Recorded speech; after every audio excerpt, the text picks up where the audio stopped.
Hey everyone, and welcome to this deep dive. Yeah. We're going to be talking about artificial intelligence and art. Yeah, sounds like fun. You bet it is. hmm You've given us some really interesting research articles to dive into, and it looks like things could get a little, well, controversial. Definitely. We've got articles covering film, television, theater, even dance.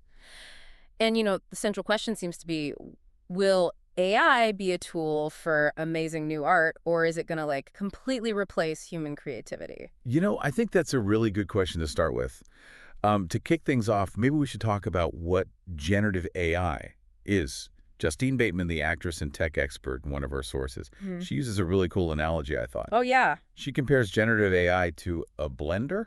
Oh, right. I remember that. That's a really good way to think about it. Yeah. You're essentially feeding all this data to the AI, maybe like a century's worth of movies, and then you ask it to blend it all up based on whatever you're trying to create. But Bateman, you, she doesn't see that as true creativity. Right. She calls it theft because the AI is just taking what's already out there and spitting it back out. Right. And so that brings up a really interesting question. Can AI actually be creative, or is it just a really good imitator?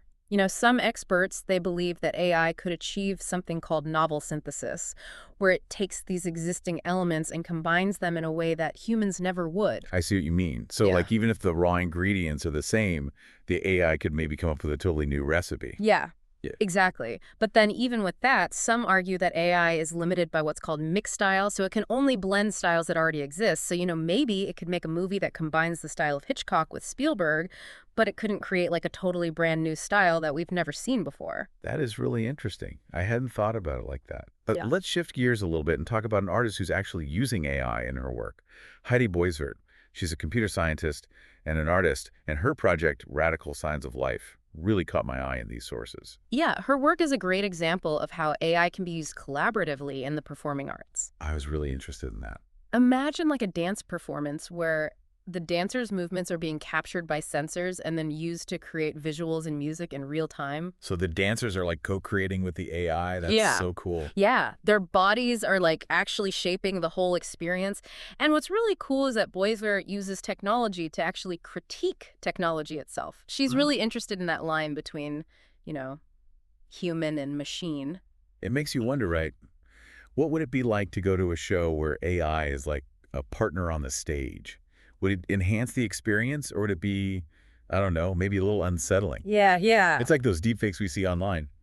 Sometimes they're amazing, but other times they just feel a little off. Yeah, definitely. But speaking of unsettling, let's go back to Justine Bateman for a second. She Okay. has some pretty big concerns about AI's impact on filmmaking. And it's not just about the creative side of things. Right. She's worried about jobs, and I think rightfully so. I mean, if AI can write scripts, generate performances, and even edit movies, what's going to happen to all the people who do those jobs? Exactly.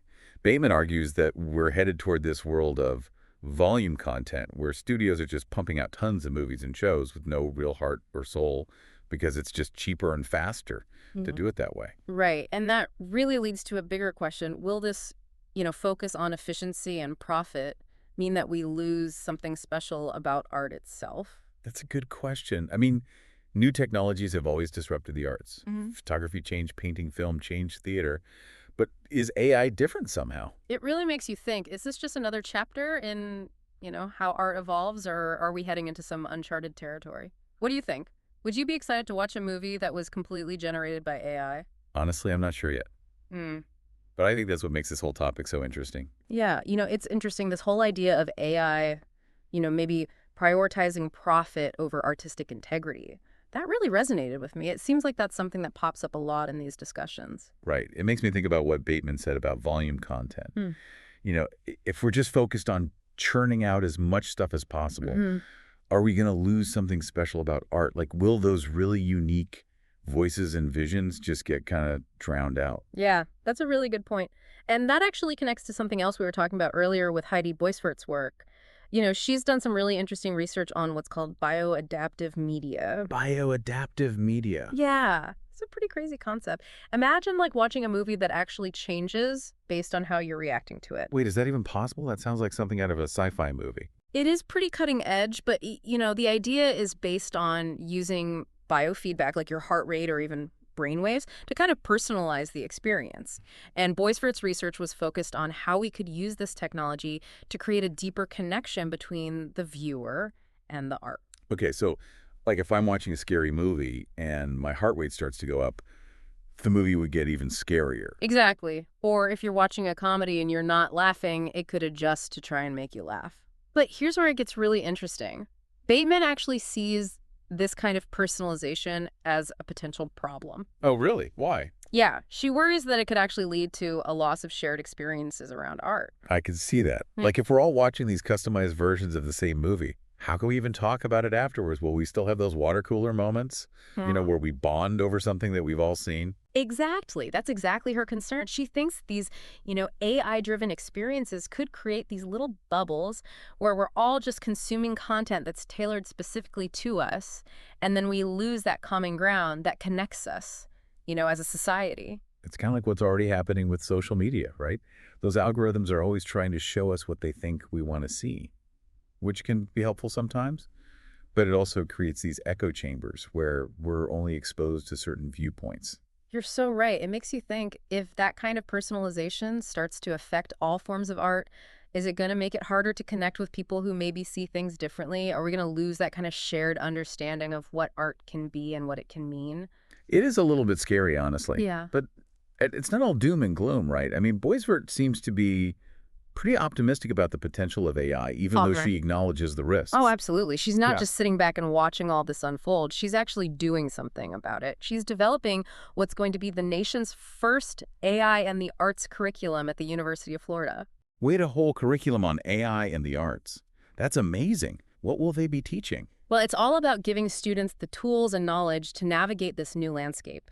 They'll learn about the technical side of AI, of course, but they'll also be encouraged to really think critically about the ethical implications of using AI in creative fields. So it's not just about learning how to use the tools, it's about understanding the bigger picture and making responsible choices. Exactly.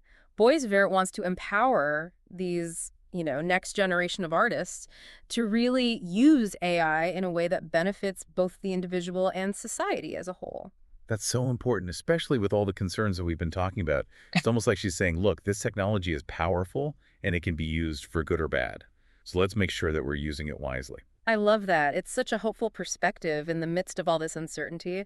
But it also makes me wonder, what about you? If you were using AI tools in your own creative work, what kind of ethical boundaries would you set for yourself? Where would you draw the line? Hmm, that's a really good question. I think for me, it would all come down to intention. Mm. Am I using this tool to enhance my own creativity and expression, or am I letting it kind of take over?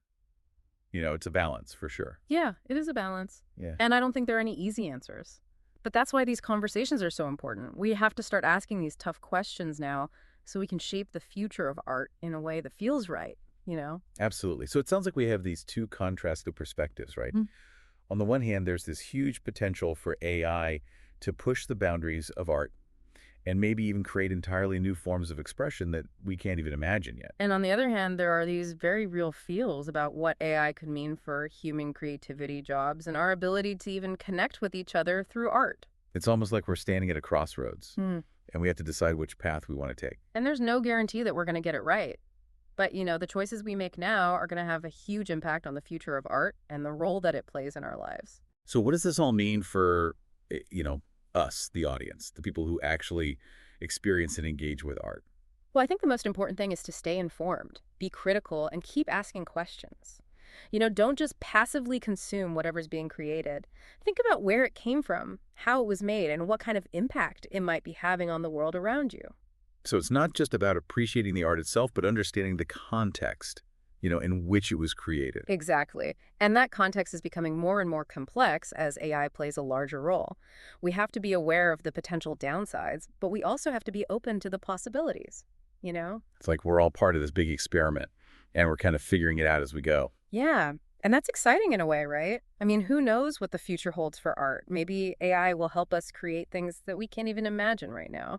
Yep. Or maybe it'll lead us down a path that we end up regretting. It's really up to us to decide. This has been such a thought-provoking deep dive. We've covered so much, from trying to define what generative AI is to thinking about how it might impact film, music, dance even. Yeah, and we've really gotten into some pretty deep questions, like, is AI going to be this awesome creative partner, or will it, like, push human artists out completely? And can it even really be creative, or is it always going to be limited by, the data it learns from?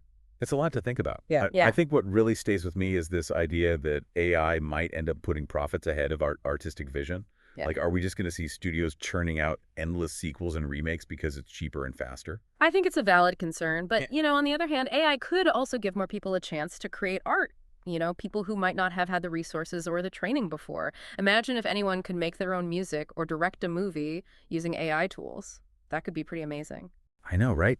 But then we have this whole other question about bioadaptive media and if it's going to isolate us in these like personalized bubbles of content. Are we even going to be able to talk about art anymore if everyone's experiencing it in their own little world? It really makes you think, and it's so interesting to compare that with Bateman's point about losing shared experiences. And maybe the key is finding that balance between personalization and those things, those universal themes that connect us all as humans. I think that's it. It's all about finding that sweet spot where AI can like help us be more creative and expand what's possible without losing that human element that makes art, so special. Absolutely. And that actually brings us to our final thought, something we want to leave you with as you keep exploring this topic. Okay, let's hear it. Imagine that AI gets so advanced that it can perfectly copy the style of any artist. Like, let's say your favorite musician or painter could be basically cloned by AI. Okay, I'm following you. Yeah. And now imagine this AI makes a brand new piece of art, and it's like impossible to tell the difference between that and something the artist made themselves. Would you value it the same way? Would it make you feel the same way? Would it feel like you were really experiencing the artist's vision, or would it feel like something was missing? That is a really tough question. And there's no right or wrong answer, but it makes you stop and think about what really matters to us when we experience art. Right. Is it just the technical skill or the style? Oh. Or is it something deeper, something that connects us to the artist as a human being?